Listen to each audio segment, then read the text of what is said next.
নমস্কার বন্ধুরা, চেটেপুটে চ্যানেলে আপনাদের সবাইকে স্বাগত। আমি এখানে একটা বাটি নিয়েছি। বাটির মধ্যে আমি 1 কাপ পরিমাণ আটা নিয়েছি। এর মধ্যে দিয়ে দিলাম সামান্য একটু পরিমাণ জোয়ান, স্বাদ মতো দিয়ে দিচ্ছি নুন, একটুখানি দিয়ে দিচ্ছি অরিগ্যানো। যদি না থাকে নাও দিতে পারেন বা মিক্স হার্বস থাকলেও দিতে পারেন। এবার এটাকে আমি মেখে নিচ্ছি। যেরকম ভাবে আমরা রুটি করার জন্য আটা মাখি, সেম ভাবেই আমি এটাকে মেখে নিচ্ছি।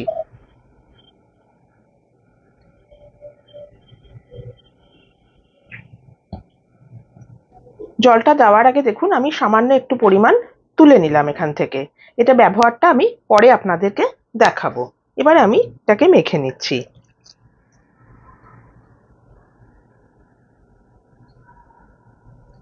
দেখুন আটাটা আমার মাখা হয়ে গেছে। মোটামুটি খুব নরমও হয়নি আবার খুব শক্তও হয়নি, এরকম একটা ডো আমি রেডি করলাম। এবার এটাকে আমি একটু ঢাকা দিয়ে রেখে দিচ্ছি।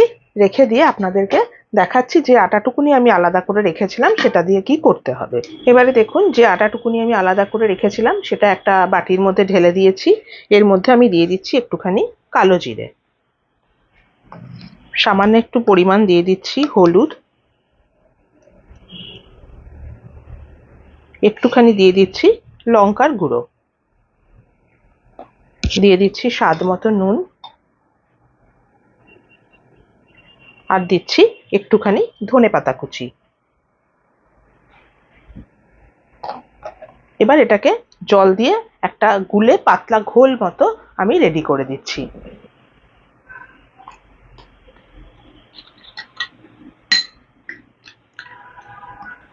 দেখুন এরকম একটা ঘোল আমি রেডি করলাম।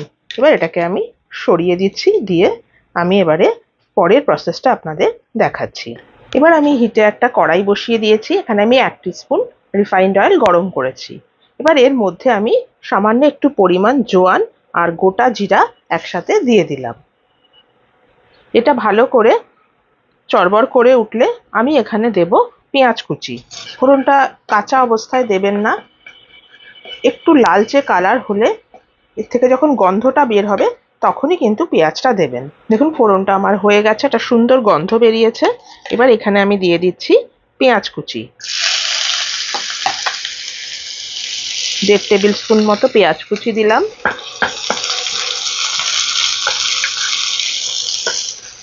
1.5 টেবিল স্পুন দিচ্ছি গ্রেটেড গাজর, একটুখানি দিলাম কাঁচা পাকা লঙ্কা কুচি,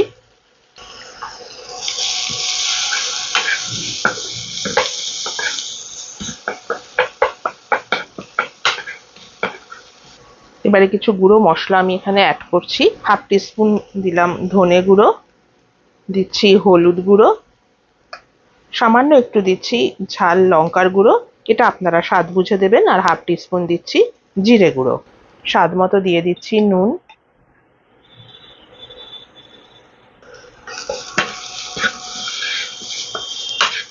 একটুখানি জল দিয়ে দিলাম যাতে মশলাটা পুড়ে না যায়।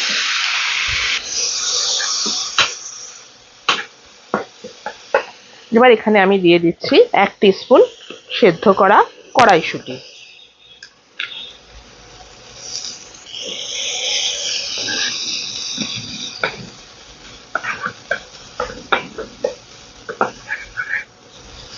দিয়ে দিচ্ছি একটা বড় সাইজের আলু সেদ্ধ।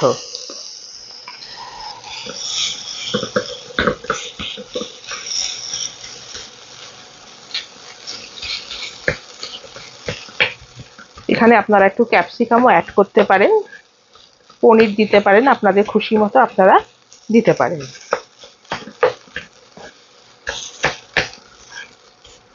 খুন্তির সাহায্যে আলুটাকে ভালো করে মিশিয়ে দিতে হবে।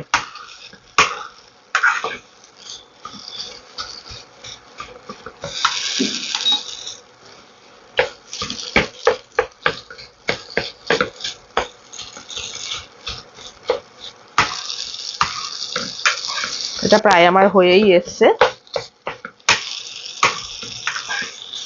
দেখুন কিরম মিশে গেছে। এবারে ওপর থেকে আমি দিয়ে দিচ্ছি ফ্রেশ ধনেপাতা কুচি।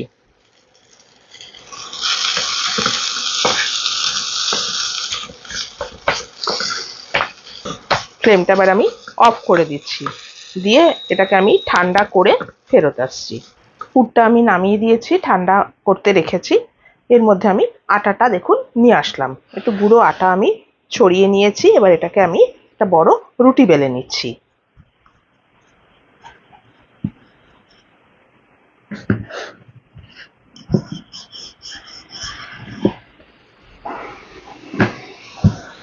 দেখুন একটা বড় আমি রুটি বেলে নিয়েছি। এবার এরকম একটা গ্লাস দিয়ে আমি এটাকে ছোট ছোট গোল গোল করে কেটে নিচ্ছি।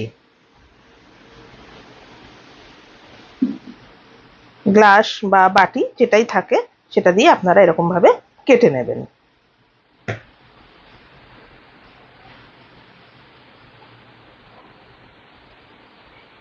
তাতে এক সাইজ হয়, দেখতে সুন্দর লাগে।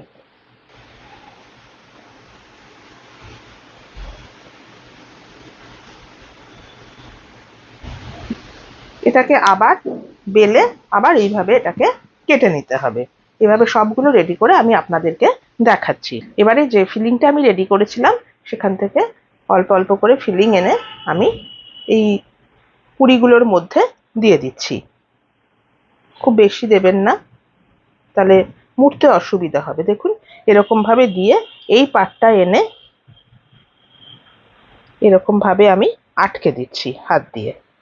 কোনো জল টল কিচ্ছু লাগবে না, এমনিই দেখবেন আটকে যাবে। দেখুন এই যে এরকম ভাবে সবগুলোকে রেডি করে আমি আপনাদেরকে দেখাচ্ছি। দেখুন এভাবে আমি এগুলো রেডি করেছি। এবারে যে ঘোলটা আমি বানিয়েছিলাম সেই ঘোলটার মধ্যে এই পুলিগুলোকে আমি ডিপ করব, করে আমি তেলের মধ্যে ছেড়ে দেব। তেলটা গরম হয়ে গেছে, দেখুন এই একটা একটা করে আমি এই ডিপ করলাম, করে এবারে আস্তে করে তেলের মধ্যে ছেড়ে দিচ্ছি। খুব মজাদার কুরকুরে একটা নাস্তা রেসিপি।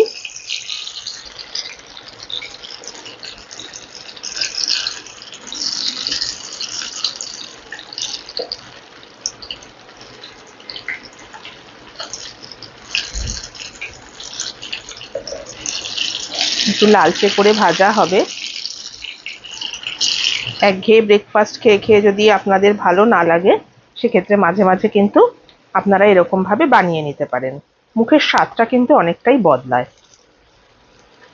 এটা আপনারা সসের সাথে খেতে পারেন, শুধুও খাওয়া যায়, গ্রিন চাটনি দিয়েও ভালো লাগবে। দেখুন কিরকম ফুলে ফুলে যাচ্ছে, এরকম টাইপের লালচেই হবে ভাজাটা। এবার আমি এক এক করে তেল থেকে তুলে নিচ্ছি, নিয়ে পরের ব্যাচটা আমি দিয়ে দিচ্ছি। তারপরে আমি আপনাদেরকে এটা সার্ভ করে দেখাচ্ছি। দেখুন বন্ধুরা, রেডি হয়ে গেল আমার 1 কাপ আটা দিয়ে তৈরি আজকের এই খুব সুন্দর টেস্টি মুচমুচে নাস্তা রেসিপি। আপনারা অবশ্যই কিন্তু এটা বানাবেন, বানিয়ে খাবেন, মুখের স্বাদ বদল হয়, খেতে কিন্তু সত্যিই খুব ভালো লাগবে। আমার এই রেসিপিটা যদি আপনাদের পছন্দ হয়ে থাকে, আর আপনারা যদি আমার চ্যানেলের নতুন বন্ধু হয়ে থাকেন, তাহলে প্লিজ আমার চ্যানেলটিকে সাবস্ক্রাইব করে একটা লাইক করে আমার পাশে থাকবেন। আর যদি ফেসবুক থেকে দেখেন, আমার পেজটিকে কিন্তু ফলো করে নেবেন। আজ তাহলে চলি, আবার চলে আসবো অন্যদিন নতুন কোনো রেসিপি নিয়ে। সুস্থ থাকবেন, ভালো থাকবেন, নমস্কার।